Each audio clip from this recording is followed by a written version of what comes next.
So guys welcome to my YouTube channel. आज कोनकोल किंवा नवलकोलची आपण भाजी करणार आहोत। हे कट करायला खूप अवघड गेलं किंवा मे बी माझ्या सुरीला धार नव्हती। त्याचं कवर आपण सर्वात आधी काढून घेणार आहोत। आणि तुम्ही बघू शकता हे कोबीसारखं दिसायला आहे, बट त्याचं टेक्स्चर कोबीसारखं नसून आतनं मुळ्यासारखं आहे आणि वासही फार वेगळाच आहे त्याला। एक मुळ्याचा खूप स्ट्रॉंग वास असतो तसं, किंवा कोबीचा एकदम खूप स्ट्रॉंग वास असावा तसा आहे। आणि हे आतमध्ये सुद्धा कट करायला खूप हार्ड जातं आहे आणि मी पण फर्स्ट टाईमच करत होते। मग आपण वरचं कवर पूर्ण काढून घेऊन म्हणजे बारीक चिप्स करून घेत आहोत। आणि थोडंसं सुरणाचं जसं आपण मीठ टाकून ठेवतो तसं मीठ टाकून पाण्यामध्ये टाकून मी ठेवलं आहे। गरज नाही आहे तशी, पण मी ठेवलं आहे। थोडंसं तेल टाकून घेऊ। तेलामध्ये कांदा, तुम्ही लसूण आलं वगैरे पण टाकू शकता, पण मी थोडीशी गडबडीत होते। तर मोहरी टाकलेली आहे, इथे जिरं टाकलेलं आहे, हळद टाकलेली आहे।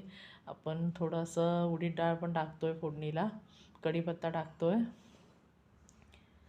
चांगलं मिक्स करून घेऊया, परतून घेऊ व्यवस्थित। थोडंसं हिंग टाकतो आहे आणि ह्यानंतर मग आपण कांदा लसूण चटणी टाकणार आहोत, किंवा तुम्ही गरम मसाला आणि मिरची पावडर किंवा तुमच्या आवडीची जो मसाला असेल तो तुम्ही त्यात टाकू शकता, काही प्रॉब्लेम नाही। आता हे फोडी सगळ्या ह्यात टाकून घेऊ।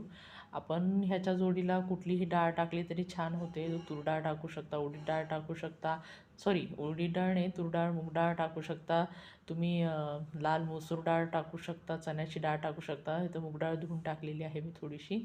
आणि थोडंसं पाणी शिजायला, हे सगळं शिजायला खूप हे लागतं, घट्ट असतं हे। याचं टेक्स्चर कच्च्या बटाट्यापेक्षा जरा हार्ड आहे सुरणासारखं, बट शिजल्यानंतर ते लाल भोपळ्यासारखं लागतं। आता मी इकडे भाकरी करून घेत आहे भाजीसोबत खायला। सो तुम्ही पण भाकरी खात जा, जरा वेट लॉसला वगैरे बरी पडते। बाजरीची भाकरी करत आहे, मला ज्वारीची जास्त आवडत नाही। आणि पाणी लावून घेत आहे भाकरीला। ही भाजी खूप छान लागते, ह्या भाजीला टेस्ट छान येते आहे।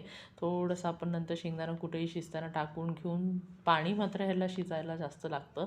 शिजायला ह्याचं टेक्स्चर खूप हार्ड आहे, त्यामुळे चांगलं मंद आचेवर एक 15 ते 20 मिनटं किंवा फास्ट आचेवर एक 10 ते 15 मिनटं रटरटीत शिजवून देणं भाजी फार गरजेचं आहे। थोडं शेंगदाणा कूट टाकून घेऊ आणि अशारित्या आपली भाजी तयार होते।